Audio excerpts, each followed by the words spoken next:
اب وہ تحفے نیچے آ گئے. اب تحفوں کو اوپر بھیجنے کے لیے وہ ٹیلی فون چاہیے. اللہ، اگر آپ کے اندر وہ نیوری ٹیلی فون نہیں ہے تو آپ کے تحفے یہی ہیں، اوپر نہیں جا رہے ہیں. اس کو نماز صورت بولتے ہیں. صورت کا مطلب ہے کہ جس طرح تمہارا عکس ہے. اب عکس تمہارے فوٹو سے کیا حاصل ہوگا؟ یہ نماز صورت ہے. لیکن جس کے اندر وہ نوری ٹیلی فون لگ گیا، اس ٹیلی فون کے ذریعے اس کی نماز عرش مولا میں جاتی ہے. اس کو بولتے ہیں نماز مومن کا معراج ہے. یہ صرف مومن کا معراج ہے.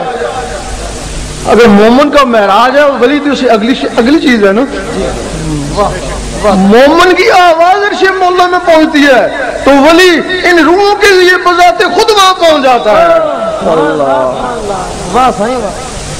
جب تمہارے اندر اللہ شروع ہو جائے گی تو تمہارے اندر اور بھی مخلوقیں ہیں، روحیں ہیں. جس طرح جن اور فرشتے ہیں اس طرح وہ روحیں ہیں تمہارے اندر. 7 روحیں ہیں.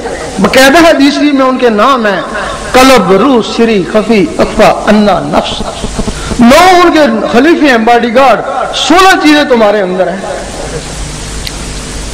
جب تم 16 چیزیں ان میں نور جائے گا تو وہ 16 چیزیں اللہ اللہ کرنا شروع کر دیں گے.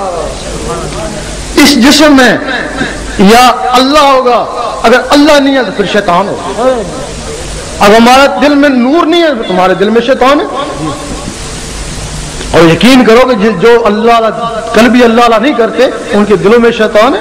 ان کو یہ بات بری لگی ہوگی لیکن ہم دلیل دیتے ہیں. جب وہ نماز پڑھتے ہیں وہ سوچنا نہیں چاہتے، ان کو ایسے وسوسے آتے ہیں جو وہ سوچنے نہیں چاہتے. اس کا مطلب ہے کہ وہ نہیں سوچنا چاہتے لیکن ان کے دل میں وسوسے آتے ہیں. پھر وہ شیطان ہی ڈالتا ہے نا. ان کی نماز خراب کرنے آتا ہے نا. تو شیطان ہے نا. بالکل. اب دوسرا اس کا ثبوت ہے، آپ ذکر کے حلقے میں بیٹھ جائیں،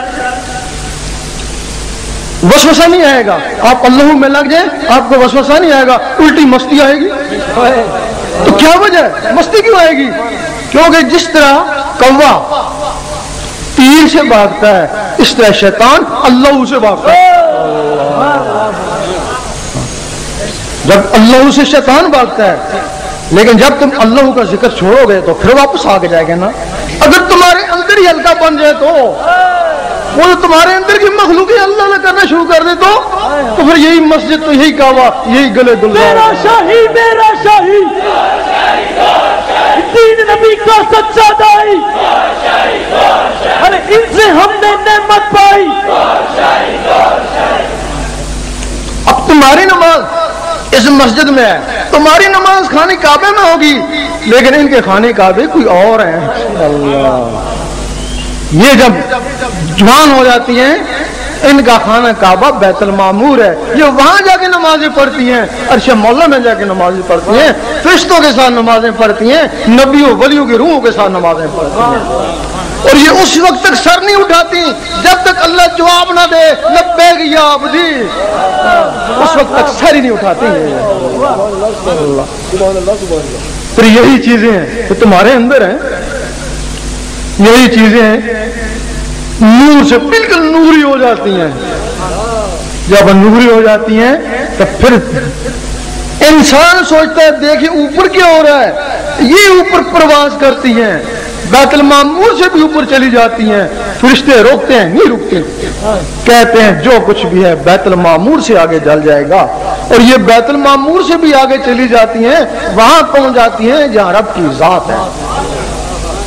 ظاہری جسم سے حضور پاک وہاں پہنچے اور ان مخلوقوں سے ولی وہاں پہنچتے ہیں. جب کوئی اللہ کے روبرو چلا جاتا ہے پھر ایک دوسرے کو پیار سے دیکھتے ہیں. پھر اللہ تعالیٰ فرماتا ہے میں تجھے دیکھ لوں تو مجھے دیکھ لے. دیکھتے پیار سے دیکھتے. پھر وہ اللہ کا نقشہ اس کی آنکھوں میں آتا ہے، آنکھوں سے اس کے دل میں جاتا ہے.